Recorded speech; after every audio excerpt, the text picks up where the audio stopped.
I'm surrounded by people, as the people introduced me said, they're just regular San Diegans. They're career educators. They're small business owners. They're retirees. There's a retired police officer here who's caring for her husband of many years who's living with Alzheimer's. They're caregivers. There are a generation of people that I have known while growing up here and living here in San Diego all my life. And I'm very proud that they literally have my back here today. Because what we're going up against is an avalanche of special interest money. And I know a little bit about going against avalanches of special interest money. I've done it many times before. And for those who ask if this is a ridiculous quest, I have to tell you that I was a daughter of a career Marine. He taught me that some battles are worth fighting. Some challenges are worth taking on, no matter what the odds are. And I love this city very much. And I think fighting for San Diego and a better, brighter future for San Diego is well worth the fight and well worth the challenge that I'm about to undertake.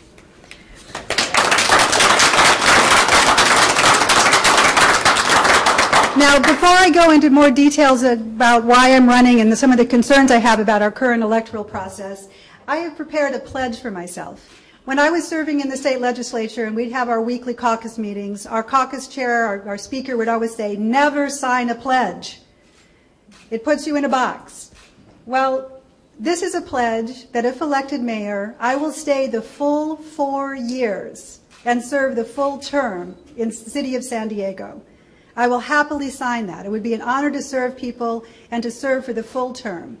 And the reason I'm going to ask Kevin Faulkner to sign the same pledge is I believe you don't raise $1 million from special interest. You don't bring in out-of-state consultants to run your campaign if your eyes are on San Diego.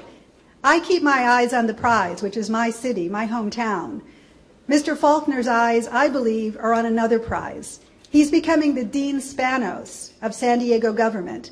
He will up and move his franchise to a bigger media market as soon as the opportunity arises. And he is raising campaign money hand over fist from the wealthiest people in San Diego, not to run a competitive race here, but to be ready to run a competitive race at the state level or beyond. So I will sign this pledge. If you guys want copies, I've made copies for the media to take back, and it even says witnessed by San Diego media. So I'll be happy to give it to you later on today. And I want to speak a little bit about fair elections. We hear a lot about voter fraud, about people being disenfranchised. I served 6 years in the legislature. 4 of those years I was on elections and redistricting committee. I pushed back against numerous bills introduced that would make it harder for people to vote, because I believe we should be encouraging more people to vote, not fewer, not putting hurdles in front of people. Here in California, we now have the DMV registration, where you go to renew your license, you are automatically registered to vote. Governor Schwarzenegger signed bills that I authored, that I worked with the Secretary of State to create, to make voting more accessible to more people in California. Because even a Republican governor agreed that we need more people voting, that it's important to democracy to have more people fully participating in our electoral process. But that's been turned on its head here in San Diego. The current mayor has never won a November general election. Let me repeat that. This mayor has never won a November general election. The only time he had one, he lost to Michael Zucchet. Michael was then indicted. Kevin Faulkner ran to fill his term, and he actually had more votes in the primary than he had in the general special election. He went down, and yet he wound up winning because of the special election. He then won in the primary outright and won in another primary outright, and then he won the special election for mayor, again, with one of the lowest voter turnouts in San Diego's mayor's history. This is an elected representative who has received fewer votes in the same number of elections, even running citywide, than I have received running in district elections. We've both been in 8 different elections. I received nearly 400,000 votes from San Diegans. Kevin Faulkner received about 340,000. So if we looked at this situation in other parts of the world, if we looked at someone who was elected in special elections with lower and lower voter turnout, if we looked at an election paid for by special interests, Americans would be outraged.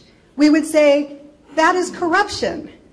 That is an oligarchy. That is anti-democratic. So why do we tolerate the same practices here in our city, here in San Diego? Kevin Faulconer is big on talk and little on follow-through. In my 6 years in the legislature, working with a Republican governor, I had numerous bills signed that made a real difference in people's lives here in San Diego.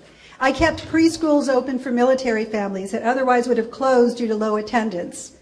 I helped make sure that veterans had access to mental health at the county, gave them priority, so when they were struggling, they could go into the county and get services and not have to wait for a long line at the Veterans Affairs offices. I authored many bills to improve voter participation, to reduce toxic waste, for cleaner air and water. I co-authored the Global Climate Reduction Act, the Greenhouse Gas Reduction Act of 2006. So when it comes to implementing an effective climate action plan, I know firsthand what it takes. And I will tell you, putting a cost-benefit analysis into a climate action plan is not going to work when an El Nino storm is bearing down on the city and the rising king tides are pushing water in from the coast. And we only have to look at what happened this month in San Diego when people couldn't drive home from Sorrento Valley because Roselle Street turned into a raging river. And I saw video of cars being pushed down the road, floating away. It was a BMW, I believe.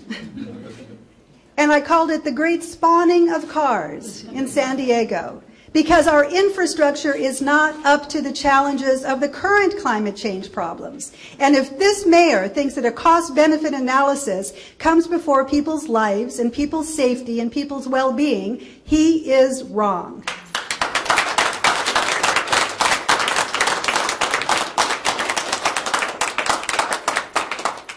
Now, I mentioned that he has hired, apparently I'm a job creator. The mayor has just announced he is hiring someone from out of state to come and manage his re-election campaign. I'm very happy that I've stimulated the local economy, but I wish that job had gone to a local consultant. There are many of them in San Diego. I don't hire any of them from my campaign. I'm going to be grassroots driven, volunteer oriented. I'm going to be encouraging people who have never participated in politics to come forward and participate in this election, because it's important and it matters and it's about their lives. We have a mayor who vetoed a minimum wage increase. We have a mayor who allowed his special interest friends to finance and bankroll out-of-state petition gatherers, signature gatherers, to lie and deceive people about the minimum wage ballot measure. We have his consultants lying and deceiving people about the Barrio Logan community plan. And if the Barrio Logan community is told, you don't deserve your own community plan, and we will overturn it at the ballot box funded by special interest, what community is safe from that? How will one Paseo? We're seeing it out of San Diego, up in Carlsbad. What will stop private interests from overturning our elected democratic process? I will work very hard to stop that. I will make sure that City Hall is full of people who are committed to the people of San Diego, not to the corporate special interests. Kevin Faulconer fumbled on the Charger deal.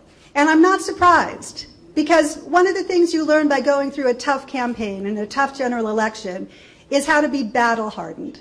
He's never had to do that. If he had had that experience, maybe he would have gone up against the Chargers. And I personally introduced an NFL bill in the legislature, so I get a little sense of what he's up against. And they are tough. The lobbyists they sent in to defeat my bill were very tough. But I expected that. I told them at the state level, if you want subsidies for public stadiums, no blackouts.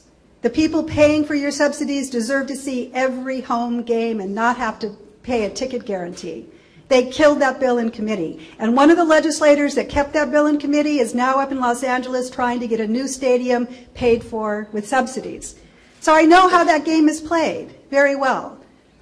This mayor fumbled that deal. And I will not throw good money after bad. I will listen to people like former state senator and colleague Steve Peace. I will listen to former colleague and Senator Marty Block.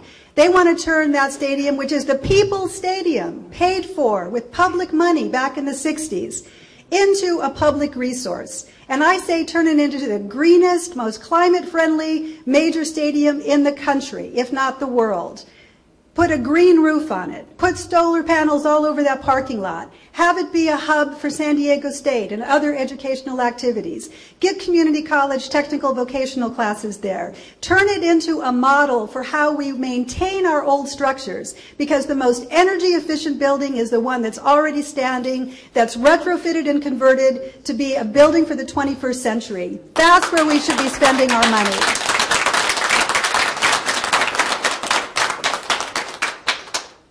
I'm running as an independent, and I want to assure those nearly 400,000 voters who cast a vote for me when I was in a political party, my values, my principles have not changed. I have seen what happens within the political structure. I jumped into the deep end of the pool in my first election. I served in Sacramento, where we have caucus meetings, where I served as Speaker Pro Tem, and I'd meet with Speaker Karen Bass, and we would worry sometimes about the fighting going on behind closed doors and whether we'd have to call the sergeant at arms to calm down the people in there over fighting over their party principles. That doesn't work for the people of this state. It doesn't work for the people of this city. So I am committed to run a campaign as an independent. My values are the same, my principles are the same. I want to stand up to those folks that are more committed to running for higher office and not committed to this city that they're serving today, here and now. So to this mayor, I say, if you want to serve the people of San Diego, commit to 4 more years. Sign that pledge. And if you're not willing to do that, then let us know. Don't be like the Chargers and keep us hanging.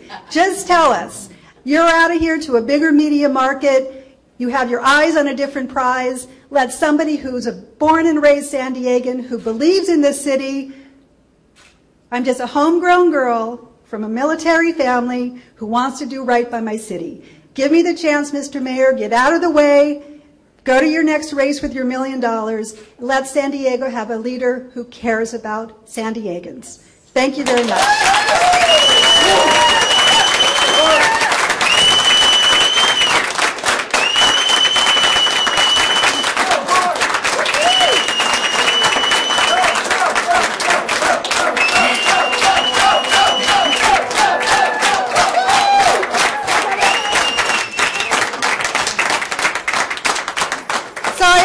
There were some concerns I would not be taking questions. I'd be happy to take questions. Who would like to go first?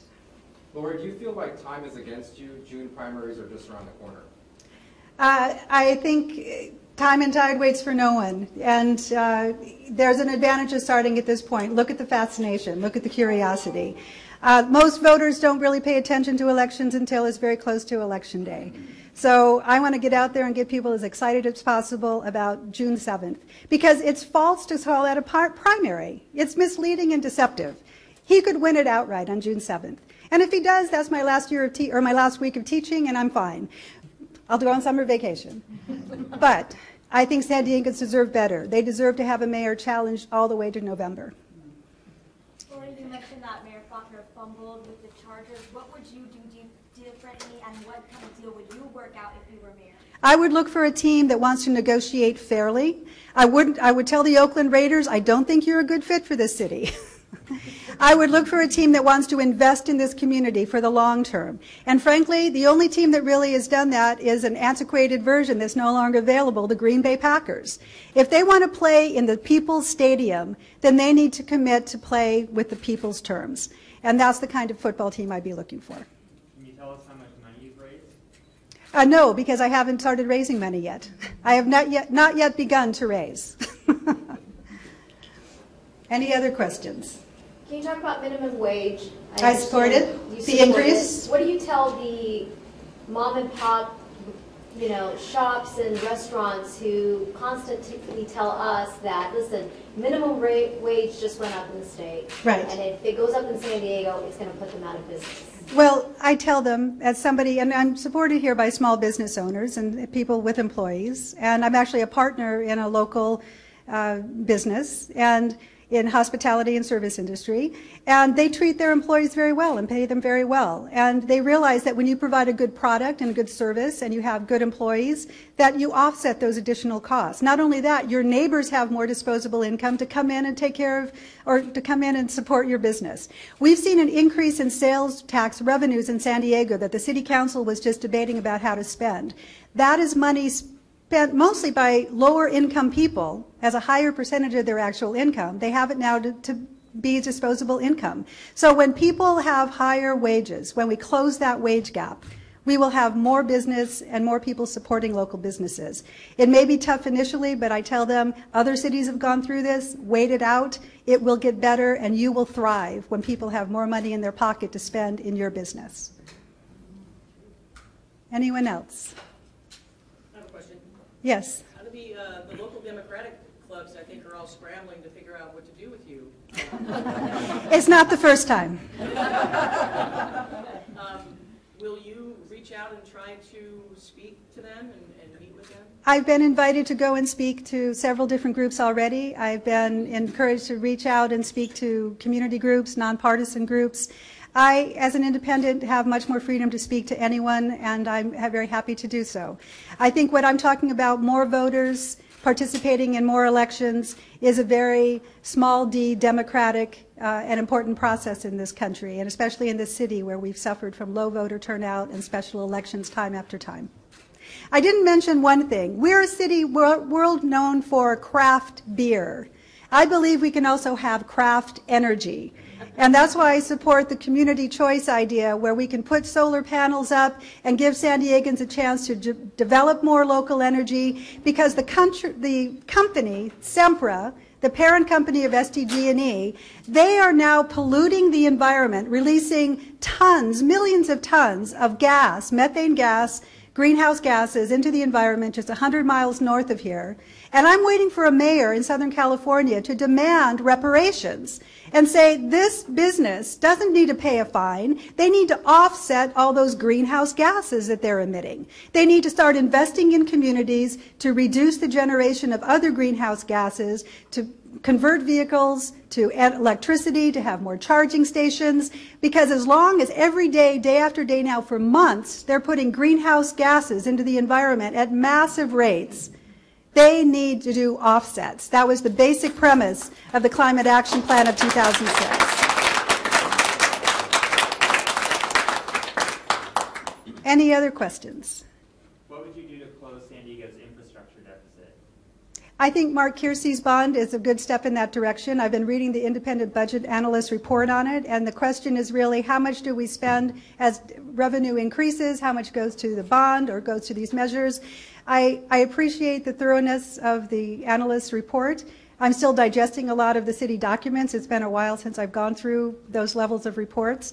But I think that's a very good start. And I would happily work with Councilman Kiersey to help get that bond before the voters. Any other questions? I look forward to coming out to your studios, to doing interviews and talking more about this. Our Engaged San Diego relies really on all of you here, members of the media. In addition to a career as a Marine, my father had another 25-year career as a journalist. So I know the power of what you do. I respect it. I'm really grateful that you would turn out today to cover this event. Thank you all for being here, and I look forward to talking with you in the weeks and months ahead. Thank you very much.